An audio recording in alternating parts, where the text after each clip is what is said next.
ಮಾಡ್ತಾ ಇರುವಂತಹ ಸಂಸ್ಥೆಯ ಹೆಸರು ಶಂಕನಾದ capital India private limited.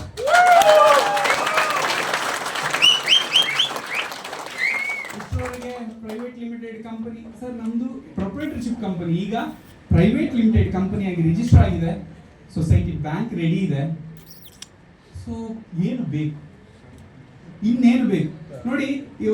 Sir ನನಗೆ ಶೇರ್ ತಗೊಂಡ್ರೆ ಏನು ಲಾಭ ಸರ್, ಅವರಿಗೆ ಶೇರ್ ಕೊಟ್ಟರೆ ಏನು ಲಾಭ ಸರ್? ಒಂದು ಸಾರಿ ತಗೊಂಡಂತಹ ಶೇರಿಗೆ ಅಜೀವ ಪರ್ಯಂತ ಪ್ರತಿ ವರ್ಷ ಡಿವಿಡೆಂಡ್ ಸಿಗುತ್ತೆ, ಹೌದಾ? ಡಿವಿಡೆಂಡ್ ಬೋನಸ್ ಅದು ಲಾಭ ಅಲ್ವಾ ಸರ್? ನನಗೆ ಸಾಲ ಬೇಕು ಸರ್, ಒಂದಿಬ್ರು ಗ್ಯಾರಂಟರ್ನ ಕೊಡ್ತೀನಿ ಅಂತ ಹೇಳಿದ್ರೆ ಆ ಷೇರುದಾರರನ್ನ ನೀವು ಗ್ಯಾರಂಟರ್ ಕೊಟ್ಟರೆ ಸಾಲ ಸಿಗುತ್ತೆ, ರೈಟಾ? ಬೇರೆ ಏನು ಬೇಕು ಸರ್? ನೀವು ಸೇರಿಸಿರುವಂತ ಷೇರುದಾರರ ಹತ್ರ ನೀವು ಸಾಲದಕ್ಕೆ ಜಾಮೀನು ಹಾಕೋಬಹುದು, ರೈಟಾ ಸರ್? ನಮ್ದು ಶೇರಿಗೆ ಒಳ್ಳೆ ಡಿವಿಡೆಂಟ್ ನಿಮ್ಮ ಸಂಸ್ಥೆಯಿಂದ ಬರುತ್ತಾ ಅನ್ನೋ ಡೌಟ್ ಯಾರಿಗಾದ್ರೂ ಇದ್ರೆ ಸರ್, ಸಿಂಪಲ್ ಆಗಿ ಹೇಳ್ತೀನಿ ಕೇಳಿ ಸರ್.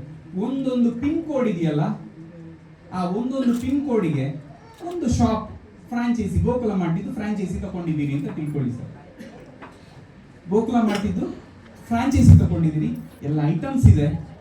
ಎಂಪೀರಿಯಾ ಕಾರ್ಪೊರೇಷನ್ ಎಕ್ಸ್ಪ್ಲನೇಷನ್ ಮಾಡಬಹುದು. ಗೋವರ್ಧನಗಿರಿದು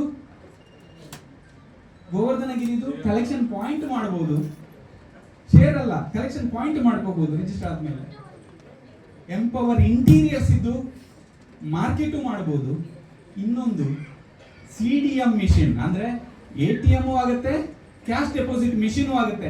ಎರಡು ಒಂದರಲ್ಲೇ ಇದ್ರೆ ನಮ್ಮ ಕರ್ನಾಟಕ ರಾಜ್ಯದ್ದು ಎಲ್ಲ ಒಂದು ವಿಭಾಗಕ್ಕೂ ಒಂದೊಂದು ಪಿನ್ ಕೋಡ್